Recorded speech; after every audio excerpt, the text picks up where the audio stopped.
Hi, everybody. We are the team for Challenge 11. And, well, as was already mentioned, our project is called Atmospheric Explorer. And first, of course, we'd like to thank all our mentors. You can see we've had many mentors, and especially we have coordinated this very big team.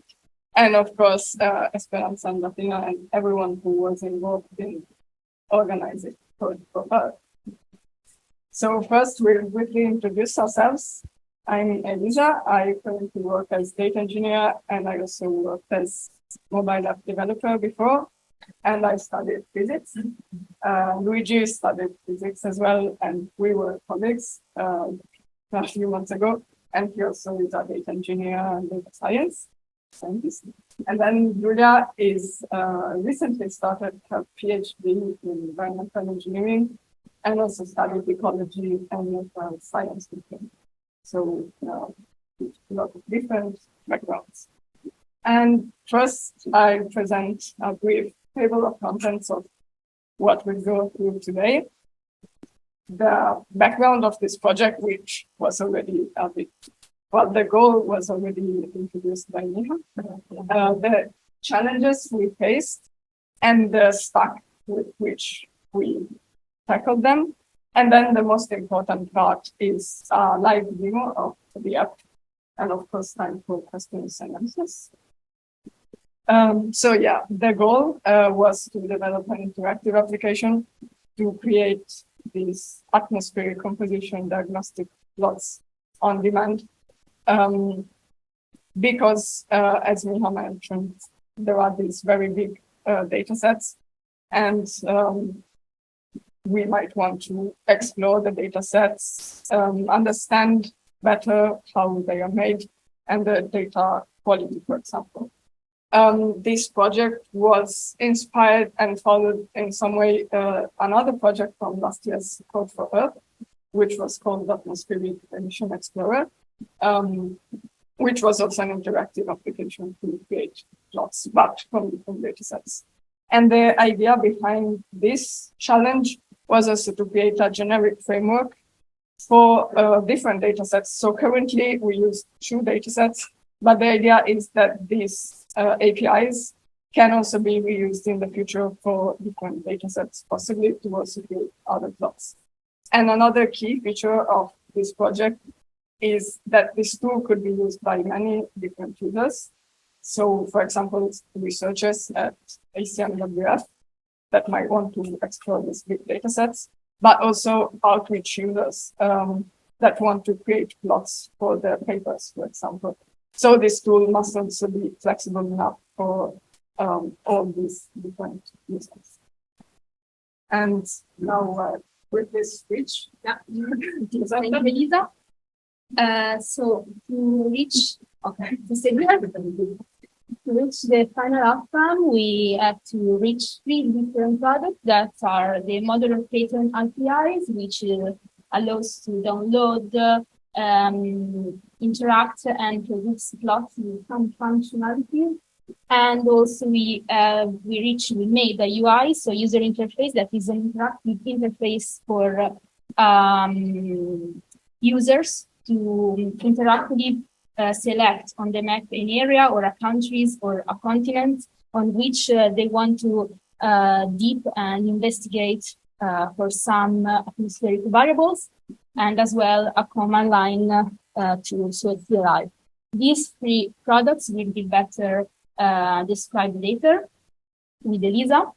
And here I'm showing the 2 main kinds of plots that can be produced with this app.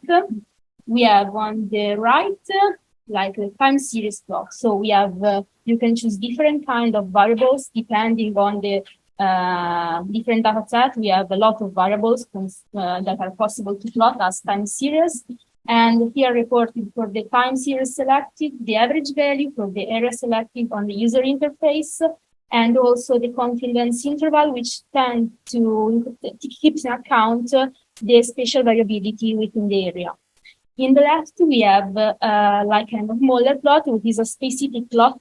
Here is proposed the total column ozone, So we have on a time series selected for the variation of ozone. On the y-axis, we have, for example, latitude. So for each latitude, we can see on average how it varies during time. But of course, this kind of plot can be used also, for example, considering not only latitude, but the stratification of atmosphere from the bottom to the top, considering so different pressure levels or modern levels, and see how, given, for example, concentration of gas vary during time for each pressure levels or modern levels.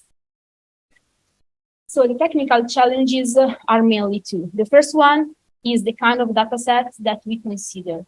They are the CAMS global analysis and the CAMS greenhouse gas flux. These two data sets are different for different reasoning. We have different time availability, different spatial definition, and as well inside CAMS greenhouse gas fluxes, we have different spatial definitions. And also the variables considered, so atmospheric variables are different. That are many, so much more in the CAMS global analysis and less and mainly focused on fluxes for the CAMS greenhouse gas fluxes. Anyway, the most important difference is that the two data sets have different file format. Both have an HDF file for the data, but they are structured different. So it was a big challenge to have a more generalized function and also for the user to have just one generalized user API. So the users don't have to think on which data set they are using. And so starting from this point, there will be future applications for a more generalized use for different kind of data sets. Another technical challenge is the fact that we faced with the geospatial data. So not ordinary data sets, but also with geospatial components, both for the APIs, so the functionality for considering the average value and confidence interval and producing plots, but as well for the user interfaces, so the possibility for users to actively and interactively select on the map the countries, the continent, or a specific area. So now we move to the technical stack with Elisa. Yes, so these are the tools with which we solve these challenges in a way. And of course, they are the main Python libraries we use in our project. For the API side, we use CfE, which is the most popular library to read and subformat CDF files. Then GeoPandas to manipulate the geospatial data and especially the shape files on which users want to plot the data. And then for the plotting APIs, we use Plotly that allows user to create interactive plots. So this makes the user interface, the interactive application even more interactive because after creating a plot, you can even zoom it and change it in some way, customize it, and then saving it as you want. And for the user interfaces, we use the Streamlit for the main application, so for the UI, which is a front-end Python framework to create easily into applications that can easily be interacted with. And then click to generate the command line interface, which is the interface you can access from the terminal. And click create this tool directly from the API functions, also with all help strings for understanding on the terminal what you need to do with this tool. But now I guess you will understand these applications better with the live demo, which, as it's a live demo, we call. Thank you. Usually, live demo is a terrible idea. So we'll try our luck here. So hopefully you can see my terminal. So as mentioned by Elisa and Julia, the application is provided as a Python package so you can easily install it on any virtual environment. We also provide a Conda environment for installing it easily using Conda in case you use Conda, but you can use any kind of environment manager. The idea here was to very briefly show how a user would use the UI, the CLI, and then talk a bit about the APIs. So once you install, I already installed here. So I already created the virtual environment. As you can see, I already installed the package. So I spared you the boring part. How would you use the package once you have it installed? So we have the main CLI entry point, which is Atmospheric Explorer. As you can see, once you run this command, you can see the help, which show you what you can do. So let's try the run command, which runs the Streamlit front end. So as you can see, the front end has started. So the front end starts on the home page, which allows you to do the main geographical selection. So you will be able on this front page to select ones. I'm very slow, sorry, my PC is in power setting mode. So you can select any kind of geographical entity from the continents level to, sorry, that's why live demos are not a good idea. Continents, organization, countries, and subnational divisions. So here you have both a way of selecting them through this, this selector, or you can also, so one would, for example, select Africa and run the update selection. And here you can see, just give it a moment, you can see the map is updated with the selection, or you can also select directly on the map, for example, North America, and the selection is also updated on the sidebar on the left. So once you have done your selection, you can also, I should mention, you can also select free shapes. So if you switch this checkbox, you can also select free shapes on the map. But let's try selecting, for example, a continent, which is a bit more interesting. Of course, there is some kind of conversion. As you can see, I switched from the free shape to the continents, and basically what the UI did was an intersection between the continent polygon and the free shape. So I have Asia and Europe selected, which correspond to the previous shape. So now let's try to generate a plot on the fly. So here is the yearly surface plot, which plots the yearly surface fluxes for example, carbon dioxide. So let's select just a few years, not too many, because we don't have that much mobile data.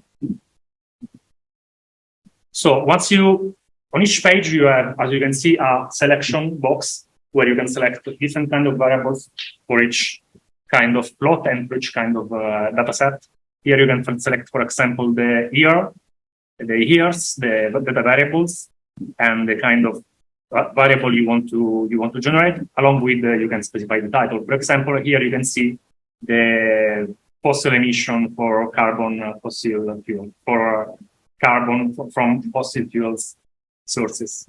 So here the plots, as mentioned by Elisa, are fully interactable. You can select them and zoom on the plots, and you can also, of course, save them as a static image to be used on any report or PDF files, for example.